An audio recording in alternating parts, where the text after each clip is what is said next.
Déjame hacerte una pregunta. ¿Alguna vez has sentido que tus hijos tienen un botón de silencio que se activa justo cuando hablas? ¿Te pasa que dices una y otra vez lo mismo y pareciera que no escuchan? Y lo peor, has terminado levantando la voz aún cuando prometiste no hacerlo. Hoy descubrirás que sí existe una manera distinta, hacer que tu hijo te obedezca sin gritos y con respeto. Hola a todos, soy Marian Rojas Estapé y hoy vamos a hablar de algo que sé que te quita el sueño, que te genera frustración y que probablemente has experimentado esta misma mañana antes de salir de casa. Esa sensación de repetir las cosas una, dos, tres, hasta 10 veces y sentir que tu hijo simplemente no te escucha. Ese momento en el que pierdes la paciencia y acabas gritando para después sentirse culpable, agotado emocionalmente y preguntándote dónde está fallando tu educación. Lo que voy a compartir contigo en este video no es magia, no es una fórmula mágica que va a transformar a tu hijo de la noche a la mañana. Es neurociencia, es psiquiatría aplicada a la crianza, es entender cómo funciona el cerebro de tu hijo y sobre todo cómo funciona el tuyo, porque aquí hay un secreto que nadie te ha contado. El problema no está solo en que tu hijo no te haga caso, el problema está en cómo estás comunicándote con su cerebro. Durante los próximos minutos vamos a desmontar las creencias que tienes sobre la obediencia. Vamos a entender por qué los gritos no funcionan desde el punto de vista neurológico y vamos a construir juntos una nueva forma de comunicarte con tus hijos que sea efectiva, respetuosa y que además te va a permitir dormir tranquilo por las noches, sabiendo que estás educando desde la conexión y no desde el miedo. Así que ponte cómodo porque lo que vas a descubrir hoy puede cambiar para siempre la relación con tus hijos. Empecemos por lo básico, por entender qué ocurre en el cerebro de tu hijo cuando le gritas. Y créeme, cuando comprendas esto, vas a entender por qué cada vez que subes la voz, estás consiguiendo exactamente lo contrario de lo que buscas. Imagina que el cerebro de tu hijo es como una casa de 3 plantas. En el sótano tenemos el cerebro reptiliano que se encarga de la supervivencia básica, respirar, comer, huir del peligro. En la primera planta está el sistema límbico, el cerebro emocional, donde residen las emociones, los recuerdos emocionales y el famoso cortisol, la hormona del estrés. Y en el ático, en la parte más alta, tenemos la corteza prefrontal, el cerebro racional, donde se toman las decisiones, se planifica, se reflexiona y se controla los impulsos. Ahora bien, cuando tú gritas, ¿qué crees que ocurre? El cerebro de tu hijo percibe ese grito como una amenaza. Es como si sonara una alarma de incendios en toda la casa. Y cuando suena esa alarma, el cerebro emocional, ese sistema límbico del que te hablaba, secreta cortisol y adrenalina. Tu hijo entra en modo supervivencia, lucha, huida o parálisis. Y aquí viene lo importante, cuando el cerebro está inundado de cortisol, el ático de la casa, esa corteza prefrontal donde está la capacidad de razonar, de entender, de reflexionar sobre sus acciones, simplemente se desconecta. Es imposible, neurológicamente imposible, que tu hijo te escuche de forma racional cuando está en ese estado. ¿Qué consigues entonces con el grito? ¿Consigues obediencia inmediata? Sí, pero no por comprensión, sino por miedo. Tu hijo deja de hacer lo que está haciendo, no porque entienda por qué está mal, sino porque su cerebro ha activado el modo supervivencia y necesita que esa amenaza que eres tú en ese momento desaparezca. Y ahora viene la parte más delicada. Cada vez que educas desde el grito estás creando una memoria emocional negativa. El hipocampo, esa estructura del cerebro que almacena recuerdos, está grabando ese momento. No en la parte racional, sino en la emocional. Tu hijo no va a recordar que tenía que recoger los juguetes, va a recordar cómo se sintió cuando le gritaste. Va a asociar tu presencia, tu voz, con ese estado de alerta y estrés. Y hay más. Los estudios en neurociencia nos muestran que la exposición crónica al estrés en la infancia, incluyendo los gritos frecuentes, puede modificar la estructura cerebral, puede afectar al desarrollo de esa corteza prefrontal, precisamente la zona que necesitamos que esté fuerte para que nuestros hijos sean capaces de autorregularse, de controlar sus impulsos, de tomar buenas decisiones en el futuro. Ahora, déjame contarte algo que probablemente estás pensando, Mariam, pero es que mi hijo solo me hace caso cuando le grito y tienes razón. Funciona en el momento, pero funciona como funciona un torniquete en una hemorragia para la sangre ahora, pero no está curando la herida. Estás consiguiendo obediencia por miedo, no por respeto, y la diferencia entre ambas es abismal. Cuando educas desde el miedo, tu hijo aprende a obedecerte solo cuando estás presente, solo cuando hay amenaza de consecuencia. No está desarrollando esa brújula interna, esa moral propia que le va a guiar cuando tú no estés delante. Estás criando hijos que necesitan control externo constante porque no han desarrollado el autocontrol interno, y además los gritos tienen otra consecuencia que quizás no habías considerado. Están desgastando tu relación. Cada grito es como una piedrecita en la mochila de vuestro vínculo. Al principio no pesa, pero con el tiempo esa mochila se vuelve tan pesada que la conexión emocional entre tú y tu hijo se resiente. Y cuando se resiente esa conexión, cuando tu hijo ya no siente que estáis en el mismo equipo, la comunicación se rompe definitivamente. Antes de continuar con el siguiente punto, permíteme pedirte algo que va a ayudar enormemente a que este contenido llegue a más familias que lo necesitan. Si lo que estás escuchando tiene sentido para ti, si estás empezando a ver tu forma de educar desde otra perspectiva, te pido que le des like a este vídeo y te suscribas al canal. No es solo un clic, es tu forma de decirme que este contenido te está ayudando y que quieres seguir aprendiendo sobre cómo criar desde la calma y la conexión. Además, tu like ayuda a que YouTube muestre este vídeo a otros padres que están pasando por lo mismo que tú. Así que si crees que esto puede ayudar a alguien, compártelo. Sigamos. Ahora que entendemos por qué los gritos no funcionan, necesito que comprendas algo fundamental. Tu hijo no te está retando personalmente. Su cerebro todavía está en construcción y eso explica muchísimas de las conductas que a ti te desesperan. La corteza prefrontal, ese CEO del cerebro del que te hablaba antes, no termina de desarrollarse hasta aproximadamente los 25 años. Sí, has oído bien, 25 años. En un niño pequeño, esa zona está apenas empezando a formarse. Es como si le pidieras a alguien que corriera una maratón cuando todavía está aprendiendo a caminar. Cuando le dices a tu hijo de 5 años, recoge tus juguetes, tú estás usando tu corteza prefrontal adulta y completamente desarrollada. Tú puedes planificar, organizar la tarea en pasos, anticipar las consecuencias de no hacerlo, motivarte internamente incluso cuando no te apetece. Pero tu hijo de 5 años no puede hacer todo eso todavía. Su cerebro está en obras, literalmente. Los niños menores de 7 u 8 años viven principalmente en el aquí y ahora. Su lóbulo prefrontal no tiene la capacidad todavía de anticipar el futuro con claridad ni de frenar impulsos con efectividad. Por eso, cuando le dices, si no recoges ahora, luego no habrá tiempo de ver dibujos. Para él ese luego es un concepto abstracto casi inexistente. Lo que existe es el ahora y en el ahora está su juego, que le produce dopamina, placer, disfrute. Además, los niños pequeños tienen lo que llamamos pensamiento mágico. Creen que sus deseos pueden cambiar la realidad. Parte de su cerebro todavía piensa que si cierra los ojos el problema desaparece. No es que te estén desafiando, es que literalmente su cerebro no procesa la realidad como el tuyo. Y hay otro aspecto crucial. La memoria de trabajo, esa capacidad de mantener información en mente mientras realizas una tarea. En adultos funciona bastante bien, pero en niños está muy limitada. Por eso le dices, ve al baño, lávate los dientes y ponte el pijama. Y tu hijo llega al baño y se queda mirando el grifo porque ya se olvidó del resto de la instrucción. No es despiste, no es vagancia, es neurobiología. Los niños también tienen mucha menos capacidad de inhibir respuestas. Cuando ven algo que les llama la atención, el impulso de ir hacia ello es casi irresistible. Tú le has dicho que no toque el jarrón 5 veces, pero cada vez que pasa por delante, su cerebro se ilumina con la curiosidad y el impulso vence a la instrucción que le diste. No es que no te escuche, es que la estructura cerebral que le permitiría frenar ese impulso todavía no está lo suficientemente madura. Ahora bien, esto no significa que no debamos educar, que dejemos hacer lo que quieran porque su cerebro todavía no está preparado. Significa que tenemos que educar de forma acorde a cómo funciona su cerebro, no de forma acorde a cómo quisiéramos que funcionara.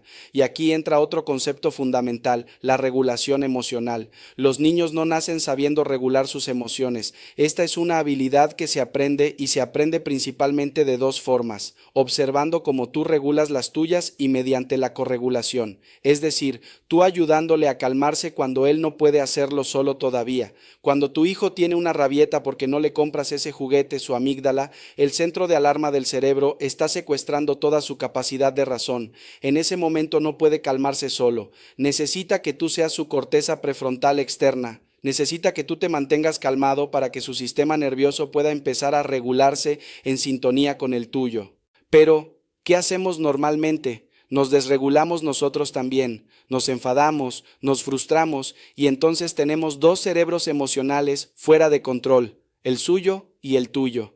Y ninguno puede ayudar al otro a calmarse porque los dos estáis en modo amenaza. La buena noticia es que cada vez que consigues mantener la calma cuando tu hijo está desregulado, estás literalmente esculpiendo su cerebro. Estás creando conexiones neuronales que le están enseñando que las emociones intensas son temporales, que se pueden gestionar, que hay formas de calmarse. Está siendo su espejo de regulación. Ahora llegamos a uno de los conceptos más poderosos y transformadores de todo lo que vamos a ver hoy. Conexión antes que corrección. Este principio solo si lo aplicas puede cambiar radicalmente tu forma de relacionarte con tus hijos. ¿Qué significa esto? Significa que antes de intentar corregir una conducta, antes de dar una instrucción, antes de pedir algo, necesitas asegurarte de que hay conexión emocional con tu hija. Y esto no es un concepto abstracto de coaching, esto es neurociencia pura. Déjame explicártelo. En el cerebro tenemos las neuronas espejo descubiertas por el neurocientífico Giacomo Rizzolatti. Estas neuronas se activan tanto cuando realizamos una acción como cuando observamos a alguien realizarla. Son la base de la empatía, de la conexión humana. Cuando hay conexión emocional entre dos personas, sus sistemas nerviosos literalmente se sincronizan. Es lo que llamamos corregulación. Cuando tú te conectas emocionalmente con tu hijo antes de pedirle algo, su cerebro está en un estado receptivo. Las puertas de su corteza prefrontal están abiertas. Puede escucharte, puede procesar lo que dices, puede colaborar, pero cuando lanzas la instrucción sin conexión previa, esas puertas están cerradas. Piensa en ti mismo. Imagina que llegas cansado del trabajo. Te sientas en el sofá necesitando un momento para ti y tu pareja llega y sin más te suelta. Tienes que llamar al banco, arreglar el grifo que gotea y sacar la basura. ¿Cómo te sientes? Probablemente invadido, no escuchado, no visto. Ahora imagina que tu pareja llega, se sienta a tu lado, te pregunta qué tal el día, te escucha un momento, conecta contigo y después te dice, oye, necesito que hablemos de algunas cosas de la casa. ¿Sientes la diferencia? Pues tu hijo necesita exactamente lo mismo. Necesitas sentir que le ves, que le escuchas, que hay un vínculo emocional antes de que llegue la demanda. ¿Cómo se hace esto en la práctica? Es más sencillo de lo que parece, pero requiere conciencia y práctica. Antes de dar una instrucción, baja su altura física. Sí, agáchate. Ponte a su nivel de ojos. Esto solo ya cambia completamente la dinámica. Cuando te pones a su altura, no eres esa figura autoritaria que habla desde arriba. Eres un ser humano conectando con otro ser humano. Después, haz contacto visual. Espera a que tu hijo te mire a los ojos. Si está concentrado en algo, di su nombre con suavidad y espera. No empieces a hablar hasta que haya contacto visual, porque sin ese contacto tu mensaje va a entrar por un oído y salir por el otro. Cuando tengas su atención, antes de soltar la instrucción, conecta. Puede ser algo tan simple como, veo que estás muy concentrado construyendo esa torre, está quedando muy alta. Con esa frase has hecho algo poderoso, has validado su experiencia, has demostrado que le estás viendo, que te importa lo que está haciendo y después entonces sí viene la instrucción, pero de una forma específica. No digas tienes que recoger ya. Di, en 5 minutos vamos a tener que recoger los juguetes para cenar. ¿Prefieres que recojamos juntos o quieres hacerlo tú solo? Fíjate en lo que has hecho ahí. Has dado un preaviso respetando que necesita tiempo para procesar el cambio de actividad. Has usado el plural, vamos a recoger creando equipo en lugar de confrontación, y has dado una opción permitiéndole mantener algo de control sobre la situación. La sensación de control es fundamental para el cerebro humano. Cuando sentimos que no tenemos ningún control, se dispara el cortisol, la hormona del estrés. Por eso los niños se resisten tanto a las órdenes directas. Su cerebro percibe pérdida total de control, pero cuando les das opciones dentro de un marco, mantienen algo de control y su cerebro no entra en modo defensa. Otro aspecto de la conexión es el tono de voz. Tu tono comunica más que tus palabras. Un tono duro, cortante, exigente, activa el modo amenaza en tu hijo. Un tono calmado, firme, pero amable, activa el modo seguridad. Y solo cuando el cerebro siente seguridad puede aprender y cooperar. Ahora bien, sé lo que estás pensando, Marian. Eso está muy bien cuando tengo tiempo, pero por las mañanas vamos con prisa. No puedo estar 5 minutos conectando antes de cada instrucción. Y tienes razón, por eso la conexión no es algo que haces solo en momentos puntuales, es algo que construyes de forma constante. Los famosos 5 minutos al día de conexión individual con cada hijo, sin pantallas, sin distracciones, solo tú y él haciendo lo que él quiere hacer, son como recargar la batería de la conexión. Esos 5 minutos hacen que el resto del día tu hijo esté mucho más receptivo porque su tanque emocional está lleno, porque aquí hay una verdad incómoda. Muchas veces los niños no nos hacen caso precisamente porque están buscando conexión de la forma que saben. La conducta desafiante muchas veces es un grito de mírame, conéctate conmigo. Y nosotros interpretamos ese grito como portarse mal cuando en realidad es una necesidad no satisfecha. Piénsalo, cuando tu hijo ha tenido un día en el que habéis jugado juntos, habéis reído, ha sentido tu presencia plena y amorosa, ¿no notas que por la noche la rutina fluye mejor, que está más colaborador? No es casualidad, es que su sistema nervioso está regulado, su tanque emocional está lleno y desde ahí puede darte lo mejor de sí mismo. Ahora vamos a algo muy práctico, porque una cosa es entender la teoría y otra muy distinta es saber aplicarla en el día a día. Vamos a hablar de cómo dar instrucciones que realmente funcionen. La mayoría de las instrucciones que damos a nuestros hijos están condenadas al fracaso desde el momento en que salen de nuestra boca. Y no es porque nuestros hijos sean desobedientes, es porque las instrucciones están formuladas de una manera que el cerebro infantil no puede procesar eficazmente. Primera regla. Instrucciones en positivo. El cerebro tiene una enorme dificultad para procesar negaciones. Cuando dices no corras, el cerebro primero tiene que imaginar correr para después intentar suprimir esa imagen. Es un proceso complejo, pero si dices camina despacio, el cerebro tiene una imagen clara y directa de qué hacer. Haz la prueba ahora mismo. No pienses en un elefante rosa. ¿Qué ha pasado? Has pensado en un elefante rosa. Así funciona nuestro cerebro. Por eso, cuando le dices a tu hijo, no grites, no pegues, no toques, su cerebro está procesando precisamente esas acciones, cambia las instrucciones. En lugar de no corras, di camina. En lugar de no grites, di habla bajito. En lugar de no pegues a tu hermano, di manos suaves con tu hermano. ¿Ves la diferencia? Le estás diciendo qué hacer en lugar de qué no hacer. Segunda regla, instrucciones específicas y concretas. Pórtate bien no es una instrucción, es un concepto abstracto. ¿Qué significa portarse bien? Para ti puede significar estar sentado en silencio. Para tu hijo puede significar simplemente no romper nada. Son conceptos distintos. Di exactamente qué esperas. Siéntate en la silla con los pies en el suelo y las manos en la mesa. Eso es específico, medible. Tu hijo sabe exactamente qué tiene que hacer o habla con voz suave como cuando te cuento un cuento antes de dormir. Le estás dando una referencia concreta. Tercera regla, una instrucción, cada vez. Ya te hablé antes de la memoria de trabajo limitada de los niños. Cuando sueltas, ve al baño, lávate las manos, los dientes, ponte el pijama y recoge la toalla. Has perdido a tu hijo en la segunda instrucción. Da una instrucción, espera que la complete, refuerza positivamente. Da la siguiente. Ve al baño y lávate las manos. Esperas cuando vuelve. Muy bien, manos limpias. Ahora los dientes es más lento, sí, pero es efectivo. Y con el tiempo, cuando su cerebro madure, podrá encadenar varias acciones, pero ahora no está preparado. Cuarta regla, instrucciones cuando tiene su atención. Ya lo mencioné antes, pero es tan importante que necesito insistir.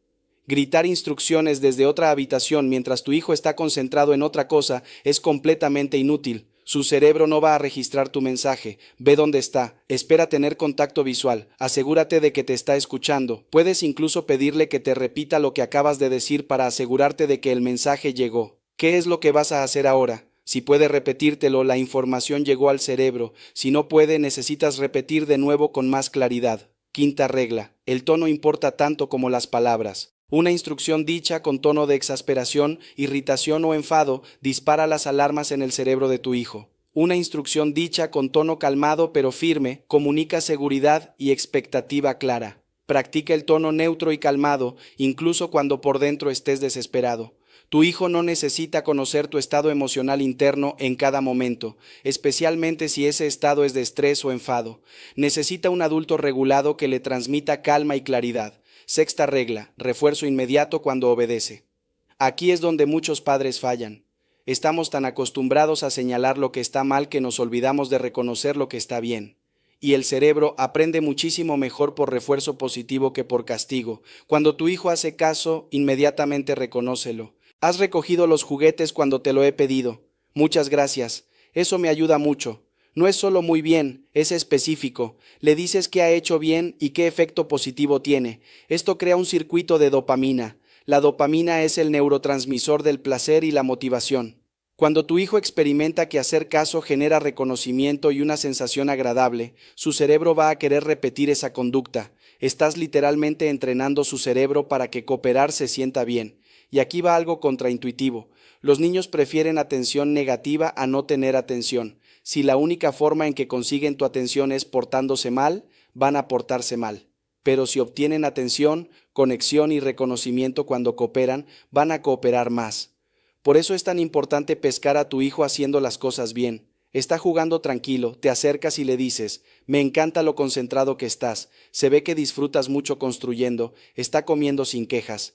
Le dices, gracias por estar sentado tranquilo en la comida, así podemos disfrutar todos juntos, estás reforzando conductas positivas. Y ahora llegamos a un punto que genera mucha confusión, los límites, porque todo lo que te he contado hasta ahora puede sonar a crianza permisiva, a dejar que el niño haga lo que quiera para no estresarlo. Y no es eso en absoluto. Los niños necesitan límites. No los necesitan porque nosotros lo digamos, los necesitan porque su cerebro está programado para buscar estructura, seguridad y previsibilidad. Un niño sin límites es un niño ansioso porque el mundo se vuelve caótico, impredecible, inseguro. Los límites son como las barandillas de un puente. No están ahí para fastidiar, están ahí para permitirte cruzar con seguridad. Tu hijo necesita saber dónde están las barandillas para poder explorar el mundo con confianza. Pero aquí está el matiz crucial. Hay una diferencia abismal entre límites firmes y límites duros. Los límites firmes se sostienen con calma, con seguridad, con amor. Los límites duros se imponen con gritos, con enfado, con castigos desproporcionados. La firmeza amable es el equilibrio perfecto. Es ese punto en el que eres claro, consistente y seguro en tus límites, pero los mantienes sin perder la conexión emocional con tu hijo, es decir, no con amor.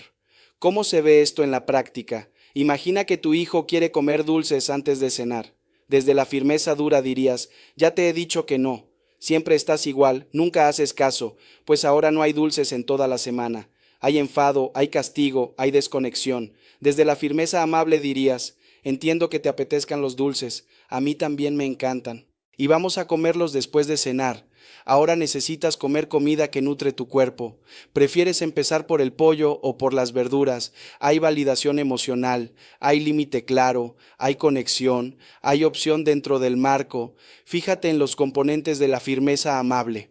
Primero, validación. Entiendo que te apetezcan los dulces, no estás diciendo que está mal sentir eso, está reconociendo su emoción. Esto es crucial porque cuando un niño se siente comprendido, su sistema nervioso se calma. Segundo, límite claro, vamos a comerlos después de cenar. No es quizás no es, ya veremos, es claro y definitivo, tu hijo necesita esa claridad. Tercero, razón breve, ahora necesitas comer comida que nutre tu cuerpo. No es un sermón, es una explicación corta y comprensible. Cuarto, redirección con opción. ¿Prefieres empezar por el pollo o por las verduras? Le estás dando algo de control dentro del marco que has establecido. Los límites son más efectivos cuando son consistentes.